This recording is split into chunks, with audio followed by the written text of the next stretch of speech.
nawaambia kila mtu aliyoko kwenu asinie mambo. Tusikilize Pita ilivyopasa.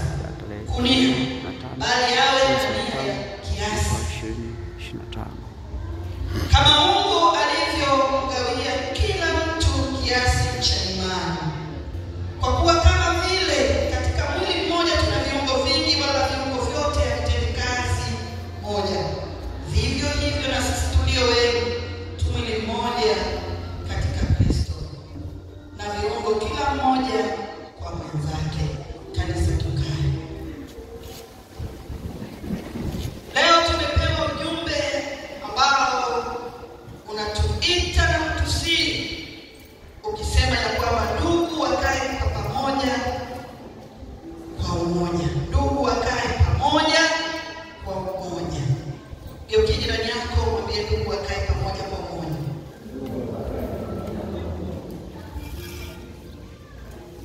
Ni maneno ambayo tunayafahamu na tumeyazoea. Mtu akisema umoja ni nguvu, utengano ni udhaifu. Lakini pia umoja wetu ni nguvu yetu. Nguvu yetu ni umoja wetu. Siku hii ya leo ni siku muhimu sana ambalo kanisa limependa kutukumbusha kwa habari ya umoja. Leo ni siku ya 60 ambayo makanisa 7 yalipata kuungana katika umoja wa Roho Mtakatifu, Mungu Baba, Mwana na Roho Mtakatifu. Lakini lengo la kuungana ni waweze kuwa ndugu wa pamoja ambao watakaa kwa umoja katika kuliishi pendo la Kristo, katika kuliishi kusudi la Mungu.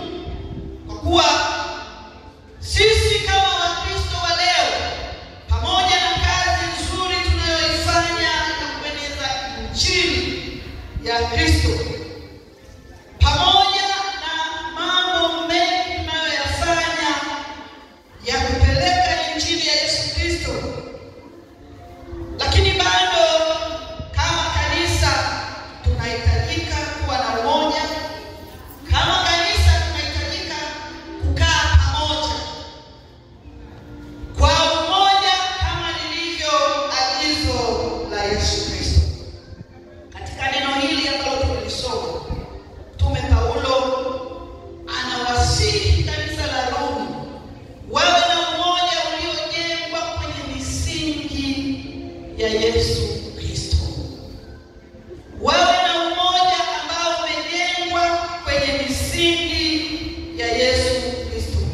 Kwa sababu kisoma ule mstari wa 4 anasema, kwa kuwa kama vile katika mwili mmoja tuna viungo vingi, wala viungo vyote havitendi kazi moja, vivyo hivyo basi na sisi tulio wengi tu mwili mmoja katika Kristo.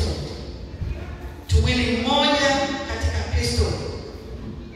Na kwa kadiri ya imani ambayo Mungu ameiachilia katika maisha yetu, kwa kadiri ya vipaji, karama mbalimbali ambazo Mungu ameziachilia katika kanisa lake, tushirikiane. Tushirikiane kwa kuwa sisi ni wa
ya 133, Zaburi ya 133 na mstari ule wa kwanza hata ule wa 3.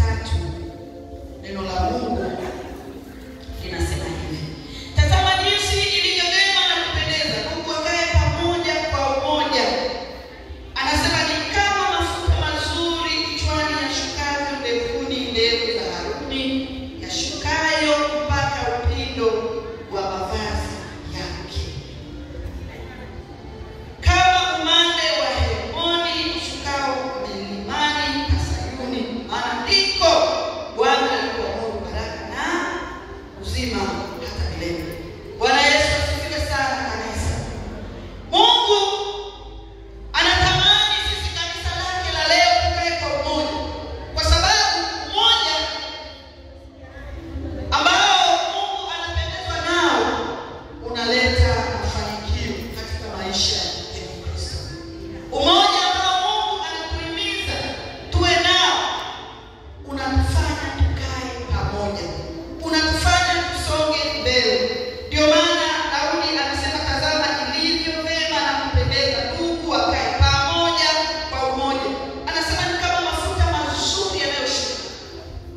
mbinguni.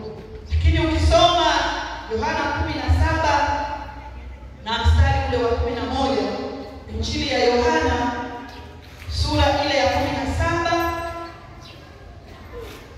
na mstari ule wa 11, utaona pale 17:11 anasema hivi: wala mimi simo tena ulimwenguni, lakini hawa wamo ulimwenguni, nami naja kwako. Baba Mtakatifu, kwa jina lako ulilonipa, uwalinde hawa ili wawe na umoja kama sisi tulivyo umoja. Ni maneno ya Yesu. Anamwambia Mungu, mimi simo tena kwenye huu ulimwengu, lakini hawa wamo ulimwenguni, nami nina haja nao tena. Baba Mtakatifu, kwa jina lako ulilonipa, hawa uwalinde wawe na umoja. Umoja unaleta furaha, umoja unaleta mabadiliko, umoja unaleta kusonga mbele, iwe ni kwenye familia zetu, iwe ni mahali pa kazini, iwe ni kanisani. Umoja unaleta mabadiliko. Tuwe na umoja ambao utaweka nia ya Kristo katika maisha yetu.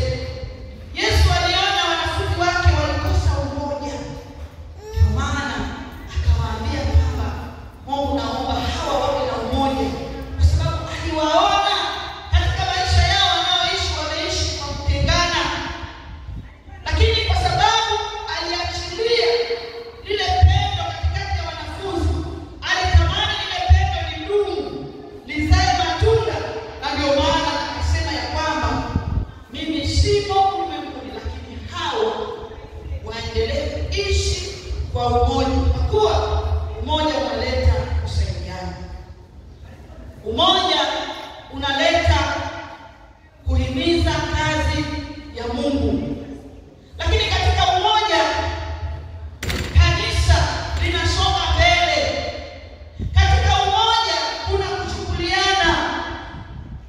Maana Biblia inasema, ukisoma Wagalatia 6 na ule mstari wa 1 anasema, ndugu zangu nawasihi katika Kristo, chukulianeni mizigo na kuitimiza ile sheria ya nani? Ya Kristo.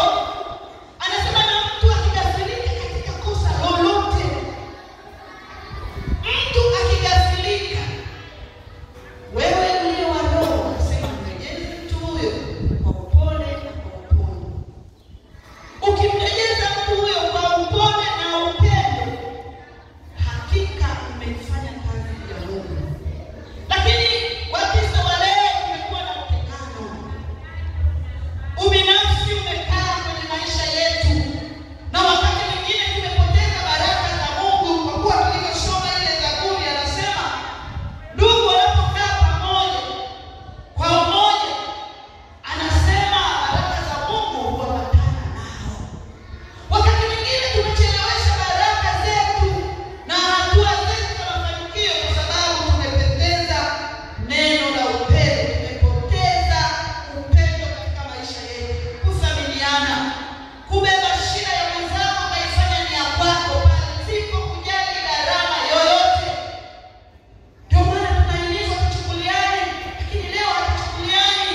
Ukiona mwenzako anaharibikiwa, unaona hilo jambo halikuhusu. Kama kanisa tunakumbushwa kuwa na umoja huu ambao Kristo aliuanzisha, kwa kuwa kwenye umoja unaleta kutimiza kazi ambayo Mungu alianzisha ndani ya maisha yetu. Soma Mathayo sura ile ya 18, Mathayo 18 na mstari wa 19, unaona neno la Mungu linasema hivi. Mstari ule wa 19 anasema, tena nawaambia ya kwamba wawili wenu watakapopatana duniani katika jambo lolote watakaloliomba, watafanyiwa na Baba yangu aliye mbinguni. Bwana Yesu asifiwe. Kanisa, haleluya. Kwa hiyo kumbe kwenye umoja, kwanza, jambo la kwanza, mkikaa katika umoja kwenye maisha, familia zetu, kanisani, kwenye jamii, cha kwanza ni baraka.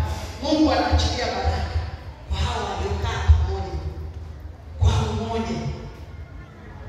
Lakini jambo la pili anasema ya kwamba kumbe tukiishi na tukikaa kwa umoja, lolote tutakayoliomba tutafanyiwa na Baba aliye mbinguni, kwa sababu kwenye umoja Mungu anashuka, kwenye umoja Mungu anasikiza sauti za hao wamoja, kwenye umoja kuna kusikilizwa.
kuishi na kujitoa kutumika ili tumuone Mungu katika maisha yetu. Naomba tusimame.